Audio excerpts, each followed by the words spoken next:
Welcome back guys to my YouTube channel study hours with Aditya Khurana. जय हिंद। और मातृभाषा हिंदी में होने वाला है हमारा ये लेक्चर। और अगर आपने पार्ट 7 तक हमारे पार्ट्स नहीं देखे हैं तो डिस्क्रिप्शन में हमारा लिंक है, प्लीज़ फॉलो करें और सब्सक्राइब करें मेरे चैनल को ताकि आगे के अपडेट्स आपको मिलते रहे। Class 10th introduction to trigonometry part 8। और आज हम चालू करने वाले हैं नया topic trigonometric identities, most important topic. और 4 नंबर का एक क्वेश्चन तो इसमें से आता ही है बोर्ड में, और इसके ऊपर से 3 नंबर का एक शगुन से आ जाता है क्वेश्चन। तो अल्टीमेटली सबसे important topic introduction to trigonometry का, और सबसे हार्ड भी है, लेकिन मैं आपको आसान बना दूंगा। तो दोस्तों क्लास 10th के पॉइंट ऑफ व्यू में देखा जाए तो 3 आइडेंटिटीज़ पढ़ाई गई है। ये 3 आपकी स्क्रीन पे है। Sine square theta plus cos square theta is equals to 1, sec square theta minus tan square theta is equals to 1, cosec square theta minus cot square theta is equals to 1। अलग अलग तरीके होते हैं इनको याद करने के, लेकिन आप इन 3 को तो याद कर ही लेना, क्योंकि 11th अगर 12th में अगर आप लेते हैं साइंस मैथ तो बहुत सारे आएंगे, बहुत सारी ऐसी आइडेंटिटीज कम से कम 70 से 80 आएगी। तो उनको कैसे याद रखोगे अगर 3 ही याद नहीं कर पाएंगे। फिर भी आपको याद करने के तरीके मैं बता दूंगा पढ़ाते वक्त। तो गाइस एग्जांपल के रूप में मैंने पहली वाली आइडेंटिटी जो है sine square theta plus cos square theta is equal to 1, उसको मैंने एक्सप्लेन करा है। जो टीटा की वैल्यू है, अगर कॉस टीटा में देखा जाए तो टीटा की वैल्यू जब इंक्रीज करती है तो उसकी वैल्यू डिक्रीज करती है। हमने ट्रिग्नोमेट्री टेबल में देखा था जितने भी एंगल्स थे जब इंक्रीज कर रहे थे तो वैल्यू डिक्रीज हो रही थी, और जो साइन टीटा है वो उसके विपरीत है, उसके उल्टा है। तो टीटा की वैल्यू जब बढ़ रही थी तो वैल्यू भी इंक्रीज हो रही थी, और टीटा जब इंक्रीज हो रहा था, कब हो रहा था ये साइन टीटा में। और ये दोनों कंडीशन तब वैलिड है जब 0 डिग्री और 90 डिग्री के बीच में हो टीटा, या फिर इनके बराबर हो। तो फिर मैंने एक एग्जांपल निकाल के या फिर एक ट्राई करके देखा कि ये आइडेंटिटी सही है या नहीं। तो पहला हमने ट्राई करा putting theta is equal to 45 degree. हमें और कोई एंगल्स, हार्ड एंगल जैसे 17 डिग्री 18 डिग्री, इन सब की वैल्यूज तो आती नहीं है, लेकिन हम 45 डिग्री 30 डिग्री जो हमने पढ़ रखी है उनको हम पुट कर सकते हैं ना।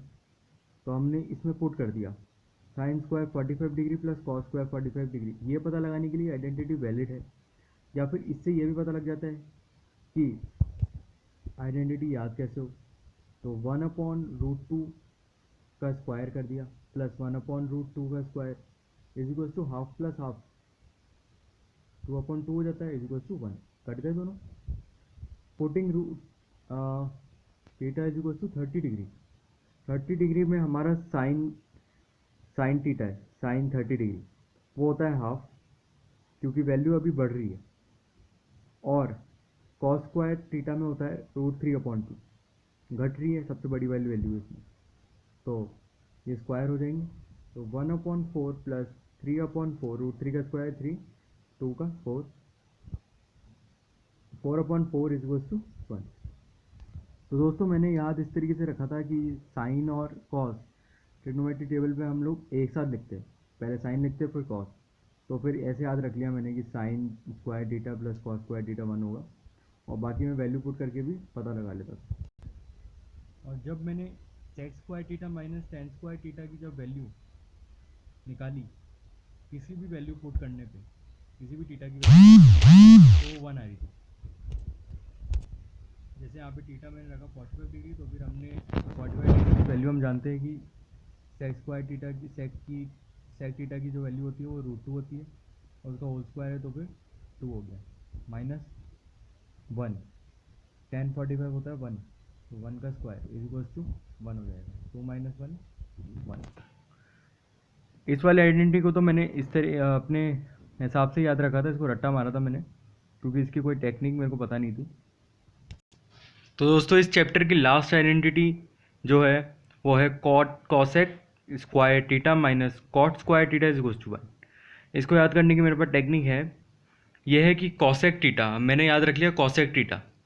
कॉसेक थीटा वो शब्द जो सी से चालू होता है और सी से ही ख़त्म होता है। तो आप देख सकते हैं सी से ही चालू होके सी से ख़त्म हो रहा है, और जो कॉसेक स्क्वायर थीटा और कॉट स्क्वायर थीटा है दोनों सी से चालू होते हैं।